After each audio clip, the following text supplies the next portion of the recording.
دوجار گفتوگۆکانی وڵاتانی ئەندام لە نەتەوە یەکگرتووەکان سەبارەت بە واژۆکردنی بەیاننامەیەک لەبارەی کۆچی مرۆڤەوە لە دوای ساڵ و نیوێک گەیشتە ئەنجام و لە شاری مەراکیشی مەغریب 150 وڵات واژۆیان لەسەر بەیاننامەکە کرد. ئەم بەیاننامەیە کە بۆ ئاسایش و ڕێخستنی کۆچی مرۆڤ لە نێوان وڵاتاندا واژۆ کراوە لە ڕووی یاساییەوە بۆ وڵاتان پابەندکەر نییە، بەڵام یەکەمین بەڵگەنامەی نێودەوڵەتیە بۆ ڕێخستنی کۆچ.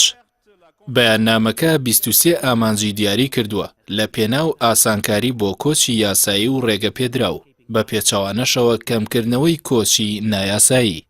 بەشێک لە وڵاتان بەتایبەت ئەوانەی کە دژاتی دیاردەی کۆچ دەکەن و بە بەشێک لە مافی مرۆڤی نازانن باوەڕیان وایە ئەم بەیاننامەیە پەرە بە دیاردەی کۆچ دەدات، هەر بۆیە واژۆیان لەسەر نەکردووە. لەگەڵ ئەوەشدا لە دووەم ڕۆژی کۆنفرانسی نەتەوە یەکگرتووەکان کە ئاوکات بوو لەگەڵ ڕۆژی ڕاگەیاندنی جاڕنامەی گەردوونی مافەکانی مرۆڤ زیاتر لە 150 وڵات بەیاننامەکەیان واژۆ کرد.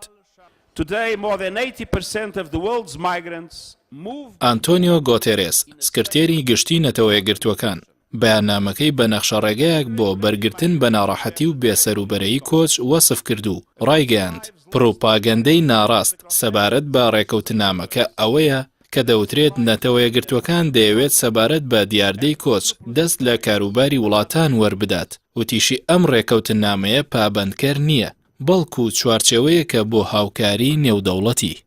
گۆتێرێس ئەوەشی بە شەرمەزاری بۆ جیهان ناوبرد کە لە دوای ساڵی 2000ەوە تا ئێستا 60,000 کۆچبەر گیانیان لەدەستداوە.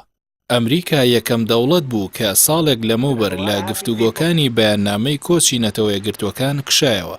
لە مانگی حوزەیرانی ڕابردوو لە کۆی 193 وڵاتی ئەندامی نەتەوە یەکگرتووەکان جگە لە ئەمریکا سەرجەمیان پشتیوانیان بۆ بەیاننامەکە ڕاگەیاند، بەڵام دوجار ژمارەیەک وڵات بەیاننامەکەیان واژۆ نەکرد، لەوانەش ئەمریکا، ئیسرائیل، ئوسترالیا، ئیتالیا، نەمسا، هەنگاریا، کرواتیا و شیلی. بڕیارە 19 مانگ کۆمەڵەی گشتی نەتەوە یەکگرتووەکان بە بڕیارنامەیەک پشتگیری بەیاننامەی کۆچ بکات.